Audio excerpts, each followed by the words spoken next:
Ya, kita jumpa dalam kursus online bedahbisnis.id dan kali ini saya akan mengantar satu materi yaitu memahami laporan keuangan. Dan ini saya pikir sangat penting untuk para pengusaha, untuk yang ingin belajar berusaha. Jadi untuk rekan-rekan sekalian, saya ingin menyampaikan mengapa banyak sekali orang yang ingin bikin usaha.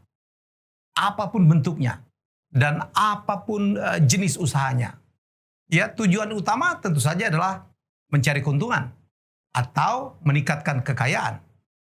Persoalannya, kalau kita bicara tentang keuntungan atau untung, itu definisi dari untung itu adalah selisih antara harga jual dengan harga pokok penjualan. Nah, itu intinya. Jadi persoalan kita kadang-kadang saya menemui banyak sekali orang-orang, teman-teman, ya adik-adik, sahabat-sahabat yang sudah membuka bisnis tetapi bingung gitu menentukan apakah dalam keadaan untung atau tidak. Ya, jadi supaya kita tahu untung atau tidak atau berapa untungnya, pastilah kita harus tahu tentang penjualan. Kalau penjualan mungkin gampang ya. Harga jual kita kalikan dengan jumlah yang terjual sudah penjualan. Tetapi menghitung harga pokok penjualan itu tidak gampang. Ya. Kadang-kadang tercampur-campur gitu.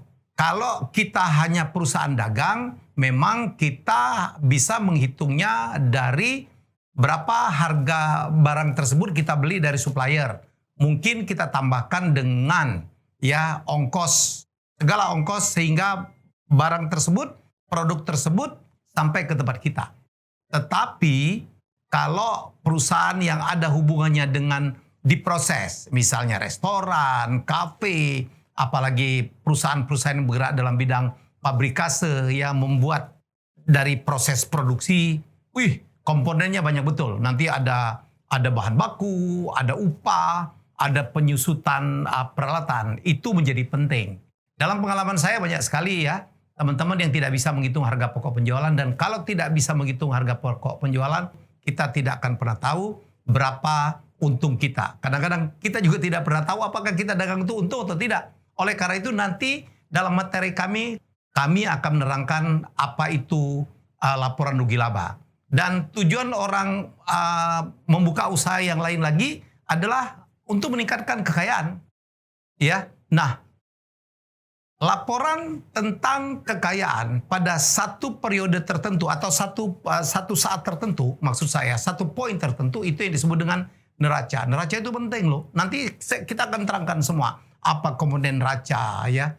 Dan yang tidak kalah pentingnya juga adalah laporan tentang arus kas atau apa yang disebut dengan cash flow. Itu juga penting supaya kita tahu ya apakah kita akan cukup punya kas untuk membiayai perusahaan, apakah kita akan kekurangan, apakah pada satu poin kita harus meminjam hutang dari pihak ketiga atau kita ke bank atau kita mencari investor untuk menambah modal kerja kita. Jadi begitulah pentingnya memahami laporan keuangan untuk panduan agar rekan-rekan semua bisa menjadi pengusaha yang baik dalam bidang apapun dan dalam level apapun. Dan dalam materi kami juga akan ada kuis, akan ada tes ya yang rekan-rekan bisa ikuti supaya paham gitu, supaya tahu apakah kita sudah memahami materi yang kita pelajari.